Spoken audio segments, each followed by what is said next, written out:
ይህ የምፅዓቱ አዋጅ ነጋሪ አገልግሎት ወቅታዊና ዕለታዊ ወጎችን በማቅረብ ትንታኔ የምንሰጥበት የተለያዩ እንግዶችንም በመጋበዝ የምናቀርብበት መድረክ ነው። መረጃዎችን ያጠናከረ ይዞልን የሚመጣው ፓስተር አለማየሁ ነሙ ሲሆን ፕሮግራሙን የመራና መሰናዶውን ኤዲት በማድረግ ወደ እናንተ የሚያቀርበው ይልቃል አስራት ነው። መልካም ጊዜ።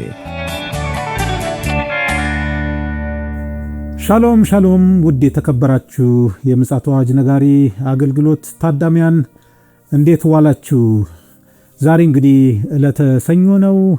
የሰኞን የቀኑን መረጃ ወደ እናንተ ለማምጣት እንግዲህ ብቅ ብለናል። ፓስተር አለማየሁ እንግዲህ ለአገልግሎት ከአዲስ አበባ ወጣ ስለሚል ካለበት ቦታ ሆኖ መረጃውን ሊያቀብለን መስመር ላይ ተገናኝተናል። ደወል አድርጌለታለሁ።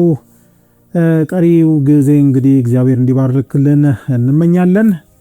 ይልቃል አስራት ነኝ ከምፅዓቱ አዋጅ ነጋሪ አገልግሎት።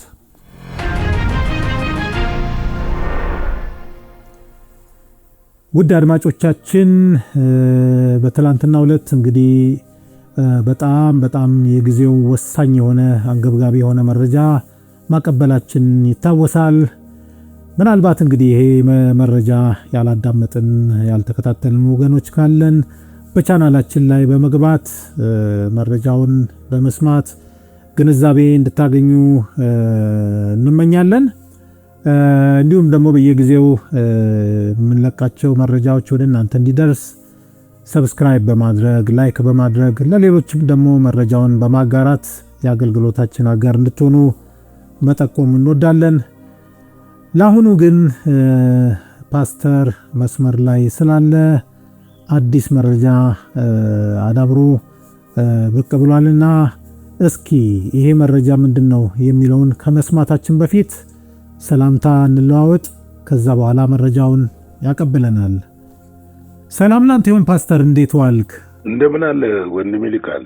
እግዚአብሔር ይመስገን። ወጣ ብለሃል እንግዲህ ለአገልግሎት ባለበት እንግዲህ እግዚአብሔር ካንተ ጋር እንዲሆን እመኛለሁ። መረጃህን ደግሞ አሁን ማቅረብ ትችላለህ። እንግዲህ ምንድነው ዓለም አቀፍ ተቃውሞ በአሜሪካ ላይ በርትቷል። የቬንዙዌላ ሕዝብ ደግሞ ከቬንዙዌላ ውጪ ያለው ደስታውን እየገለጠ ነው፣ በአሜሪካና በተለያየ ቦታ ያለው። ነገር ግን ዘግይቶ በማህበራዊ ሚዲያ የተለቀቀ የቬንዙዌላ መከላከያ ሚኒስትር ለህዝቡ ባስተላለፉት መልእክት ሰራዊት እያሰማራን ነውና አይረቱንም ብለዋል። ሎፔዝ ሀገሪቱን በግዛቷ ላይ የውጭ ጦር መኖሩን እንደምትቃወም አጽንኦት ሰጥተው ነው የተናገሩት። እንግዲህ የአሜሪካው ፕሬዝዳንት ትናንት ምሽት ባስተላለፍነው እሳቸው ሀገሪቱን እንደሚመሩና አሜሪካ እስከተረጋጋና የሽግግር መንግስት እስኪመሰረት እኛ እንመራለን ብለው ነበረ። ይቅርታ፣ የቬንዙዌላ የመከላከያ ሚኒስትር ቫልዲሚር ቤድሪኒ ሎፔስ ይባላሉ። የአሜሪካ ጦር በሀገሪቱ ላይ ጥቃት ከሰነዘረ በኋላ ዛሬ ማለዳ ላይ ማለት ነው፣ እንግዲህ ትናንትና እሑድ ማለት ነው፣ እሑድ ማለዳ ላይ በማህበራዊ ሚዲያ በተለቀቀው ቪዲዮ በመላ ሀገሪቱ ወታደራዊ ኃይሎችን ማሰማራታቸውን አስታውቀዋል። መከላከያ ሚኒስትሩ በቬንዙዌላ ላይ ከተከፈተው ጥቃቶች ሁሉ የከፋ በተባለው ጥቃት የተቀናጀ የተቃውሞ ግንባር እንዲፈጠር ጥሪ አቅርበዋል። እንግዲህ ሁሉም የጦር ኃይሎች በምድር ትዕዛዝ እንደሚሰማሩ የተናገሩ ቢሆንም ማድሮ በቁጥጥር ስር ከዋሉ በኋላ ማለት ነው አገሪቱ እጣ ፈንታዋ ምንድነው የሚለውን ነገር ምናልባትም ወደ እርስ በርስ ጦርነት፣ ምክንያቱም የተቃዋሚ ኃይልም እዛው ስላለ ወደ እርስ በርስ ጦርነት፣ ወደ ዝርፊያ፣ ስርዓት አልበኝነት እንዳይነግስ በጣም ስጋት ተፈጥሮ ነው ያለው። ይሄ ስጋት ደግሞ እውነት ነው። እንግዲህ እሳቸው የሚሉት ምንድነው ጥቃት ሰንዝረውብናል፣ ነገር ግን አያሸንፉንም ነው እያሉ ያሉት። ሰላምና አንድነትን እንዲሰፍን ጥሪ እያቀረቡ ነው ያሉት ሚኒስትሩ። ስርዓተ አልበኝነትን፣ ውከትን እንዳይከሰት በማስጠንቀቂያ ሰጥተዋል። ማስጠንቀቂያ ብቻ አይደለም፣ ለሚሞክሩም ለሚፈልጉ እርምጃ እንደሚወሰድ እየተናገሩ ነው ያሉት። እንግዲህ በአሁኑ ሰዓት ቬኔዙዌላ በአሁኑ ወቅት የሞቱ ብዙ ሰዎች አሉ። በኦፕሬሽኑ የሟቾቹን የቆሰሉትን ቁጥር መረጃ በመሰብሰብ ላይ መሆናቸውን ገልጸዋል። በካራካስ የሚገኘውን የፎርት ታይኒ ወታደራዊ ካምፕ ጥቃት እንደደረሰበትም አረጋግጠዋል። እና ሎፔዝ ሀገሪቱ በግዛቷ ላይ የውጭ ጦር መኖሩ በጽኑ እንደምትቃወም አሳስበው አክለውም ይህ ወረራ ሀገሪቱ ከገጠማት አሳፋሪ ድርጊቶች ሁሉ ትልቁ ነው ብለዋል።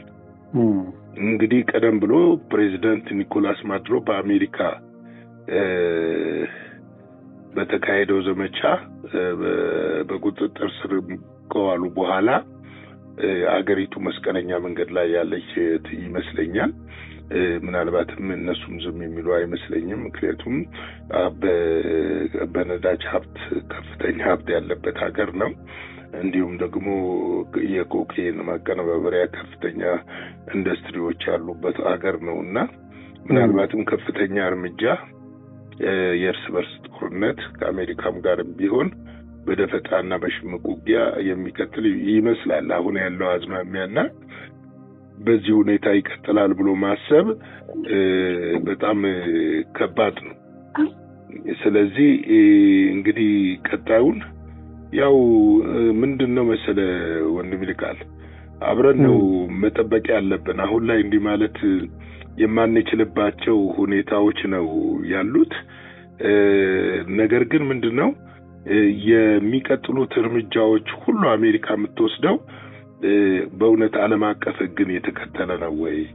የዓለሙስ ማህበረሰብ ምን ይላል?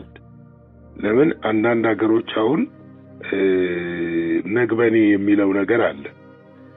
እንቷል ራስህን ነው ነገ ወደኛስ ቢመጣ ብለህ ታስባለህ። ስለዚህ ይሄ አንዱ መረጃ ነው። ሌላው ደግሞ የቬኔዙዌላ ጠቅላይ ፍርድ ቤት ማለት ነው ምክር ቤቱ ሸንጎ የቬኔዙዌላ ጠቅላይ ፍርድ ቤት ህገ መንግስታዊ ጉባኤ ፕሬዝዳንት ኒኮላስ ማዱሮን በአሜሪካ ኃይሎች ተይዘው ከተወሰዱ በኋላ ምክትል ፕሬዝዳንቱን ዴልሲ ፎርዲጌያዝን የሀገሪቱ ጊዜያዊ ፕሬዝዳንት ሆነው እንዲያገለግሉ እንግዲህ የዛኑን ለሌሊት ሾመዋቸዋል። ማዱሮ ቅዳሜ ማለዳ ላይ ነው ከአሜሪካ ኃይሎች ሌሊት ላይ በተከናወነ እርምጃ የተወሰዱት። እሳቸው ደግሞ አዲስ ምክትል ፕሬዝዳንቱን እንደ ፕሬዝዳንት አድርጎ ተሾመዋል። እንግዲህ በጣም የተምታታና ውዝግብ ያለ ነገር ነው ያለው አሁን በቬኔዙዌላ አስተዳደር በኩል ያለው። እንግዲህ ፕሬዝዳንት ማዱሮን ከስልጣን የወረደውና አስደናቂ የተባለ ወታደራዊ ኦፕሬሽን ከተከናወነ ከሰዓታት በኋላ ነው። ፕሬዝዳንት ዶናልድ ትራምፕ አሜሪካ ቢያንስ በጊዜያዊነት ቬኔዙዌላን እንደምታስተዳድር ከገለጹ በኋላ ፕሬዝዳንቱ አካላዊ ወይም ደግሞ አሜሪካ የሀገሪቱን ሰፊ የነዳጅ ክምችት በመጠቀም ለሌሎች ሀገሮች እንደምትሸጥ ከተናገሩ በኋላ ነው እና አዲስ ምክትል ፕሬዝዳንት የተሾሙት። እንግዲህ ይህንን በቬኔዙዌላ ማለትም የፕሬዝዳንት ዲልስ ሪጎርዲን በቴሌቪዥን ቀርበው ባደረጉት ንግግር አሜሪካ ማዱሮንን በአስቸኳይ እንድትለቅ ጠይቀዋል። ሮድሪጌዝ ማዱሮን የሀገሪቱ ብቸኛ ፕሬዝዳንት ሲሉም ጠርተዋቸዋል። እንግዲህ ምን ያህል ውዝግብ እንደሆነ። ሌላው ከዚህ ጋር በጣም እንትን የሚለው ራሽያ ደግሞ ያወጣችው መግለጫ አለ። ምክንያቱም ራሽያ እንደምታውቀው በዛ ሰፊ ጥቅም አላት። አሁን እንደምናስበው አይደለም። አሜሪካ እንዳሰበችው ወይም ዶናልድ ትራምፕ እንዳሰበው ከሆነላቸው የሚገርም ነው። ግን ምንድነው አሁን ላይ ሰፊ ጥቅም አላት ራሽያ በዛ ምድር ላይ። ስለዚህ በዛ ምድር ላይ ያላትን ጥቅም አሳልፋ ትሰጣለች ብዬ አላስብም። ልክ አሜሪካ ጥቅሟን እንደምትጠብቅ ሁሉ እነሱም ጥቅማቸውን የሚጠብቁ ይመስለኛል። እንደው ምናልባት ፓስተር እዚህ ጋር እንደው ለግንዛቤ ያህል ቬኔዙዌላ መሳሪያዎቿን የገዛችው ከቻይና ነው ይባላል። በተለይ ግን በጣም የረቀቁ ዘመናዊ የአየር መቃወሚያ መሳሪያም ጭምር አገሪቷን ሁሉ አጥራ እንደነበረ ሁሉ ይነገራልና አሜሪካን ደግሞ ባላት ዘመናዊ አውሮፕላኖች እነዚህ ራዳር የሆኑ መሳሪያዎችን ከቁጥጥር ውጪ እንዳደረጉ ሁሉ እየተነገረ ይገኛል። ወይ ደግሞ የአሜሪካንን አውሮፕላኖች ሊያገኙ አልተቻለም እና እዚህ ጋርም ራሱ ትልቅ ምንድነው ሽኩቻም እየተነሳ ነው የሚባልም ነገር አለና እንደው ምን ያህል በዚህ ጉዳይ ላይ አንተ ሐሳብ አለ? ልክ ነው። ይኸውልህ ከ10 ቀን በፊት እኮ የቻይና ዴሌጌሽን ቬኔዙዌላ ነበረ። ከኒኮላስ ማዱሮ ጋር እኮ ውይይት አድርገዋል። ከ10 ሰዓት በፊት ማለት ነው። ዴሌጌሽኑ ማለት ነው። ዴሌጌሽኑ ከዛ ወጥቷል። እንደወጣ ነው ይሄ ኦፕሬሽን ከ10 ሰዓት በኋላ የጀመረው። ምናልባትም ይሄ ውይይት ምንድነው የሚለው ነገር ወደፊት የምናየው ነገር ይሆናል። ነገር ግን ቻይናም ሩሲያ ባወጣችው የሩሲያ ውጭ ጉዳይ ሚኒስትር በጉዳዩ ላይ ባወጣው መግለጫ ምንድነው ያለው? የአሜሪካን እርምጃ አጥብቆ ተቃውሟል። ቬኔዙዌላን ፕሬዚዳንት ኒኮላስ ማዱሮንም ባለቤታቸውንም በአሜሪካ ውስጥ በቁጥጥር ስር መሆናቸውን ማረጋገጡን ተከትሎ የአሜሪካ አመራር የወሰደው እርምጃ እንደገና እንዲያጤነውና አጥብቀን እናሳስባለን ብለዋል። እንደውም ያሉት ምንድነው? በአስቸኳይ እንድትለቋቸው ነው ያሉት። የነዳጅ ካምፓኒዎች አላት ሩሲያ እዛ ቬኔዙዌላ ውስጥ የጥቅም ተጋሪም ነች። ቻይናም እንደዚሁም ከፍተኛ ግንኙነት አላቸው።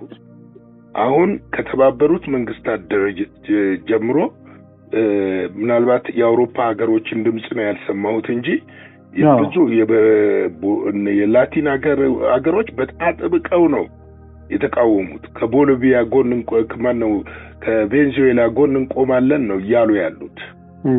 ተመልከት፣ አረቦቹም በጣም ተቃውመዋል። ኤዥያዎች በጣም ተቃውመዋል። ብዙ ሀገር ነው ተቃውሞ እያሰማ ያለው። የተባበሩት መንግስታት ድርጅት የአሜሪካ ድርጊት አንዱን ሉዓላዊ ሀገር መድፈር ነው ያሉት። ያው ዞሮ እኮ ፓስተር አሁን እኮ ሁሉም በያለበት እኮ የራሱ ተዋናይ ሆኖ ነው እንግዲህ ምንድነው አሁን ለምሳሌ ቻይና ታይዋንን ለመሰልቀጥ የምታደርገው ፍላጎት አለ። ሩሲያም እንደዚሁ ዩክሬንን ሙሉ በሙሉ የመቆጣጠርና የቀድሞ የሶቪየት ህብረት እና እንደዚህ አይነት ፍላጎቶች አሉ። ሁሉም ሀገር እኮ አሁን ሳውዲ አረቢያና ኤምሬትም እኮ የመላ ያደረጉት ተመሳሳይ ነውና አሁን ይሄ ያስኬዳሉ ወይ? ስርዓተ አልበኝነት ዓለም ላይ እንዳይነግስና ሀያላንን የሚሉ አገሮች በመሳሪያ አስገዳጅነት ሌሎችን አገሮች እንደገና ተመልሶ ወደ ቀኝ አገዛዝ ዘመን እንዳንመለስ ያስፈራል። ለምን? የተለያዩ መንገዶች ነበሩ እኮ ማድሮን ለማስወገድ። ብዙ መንገዶች ሊኖሩ እኮ ይችላሉ። ገብቷል? ነገር ግን ወስደህ ሀገር ስታመጣው ነገ ራሻ ዩክሬንን ጠቅለላ ላቲቪያና ሊቱዌኒያን ከመጠቅለል ወደ ኋላ አትልም። በርግጥ አሁን ዶናልድ ትራምፕ በዚህ ያበቃሉ ብዬ አላስብም። ቀጣዩ እርምጃቸው እንትን ነው። ይሄ ምንድነው የዴንማርክ ጋር ያለችው ደሴቷ ማለት የግሪንላንድ ደሴት ቀጥሎ ካናዳ ነች። ቀጥሎ ደግሞ ገርበገር ይመጣሉ እያልክ ነው። የሜክሲኮ ሰርጥ ነው። ደግሞ እኮ የሆነ ነገር እርምጃ ወስደህ ሲቀናህ ድፍረትህ እየጨመረ ነው የሚመጣው፣ እየጨመረ ይመጣል። ስለዚህ ይሄ ዓለም ላይ ሶስተኛው ዓለም ጦርነትን ሊቀሰቅስ የሚችል ነው። አሁን ነገ በሌሊት አሁን ቻይና ታይዋንን ወራ ብትይዛት ሙሉ ለሙሉ አሜሪካ ተይ ማለት ትችላለች። በጣም ግራጋቢ ነው። መቃወምስ ይቻላል ወይ?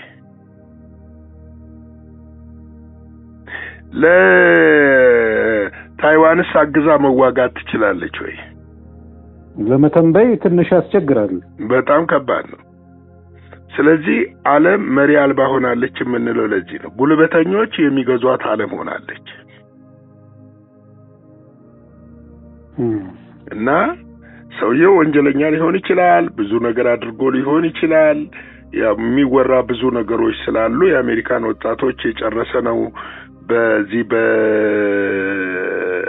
በኮኬኑ በዚህ በሐሺሽ ንግድ ከፍተኛውን ወንጀል ሰርቷል ብለው ነው የሚያስቡት እነሱ።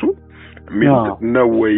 ከሆነስ ደግሞ ዓለም አቀፉ ማህበረሰብ፣ ዓለም አቀፍ ፍርድ ቤት አለ፣ የተባበሩት መንግስታት ድርጅት አለ።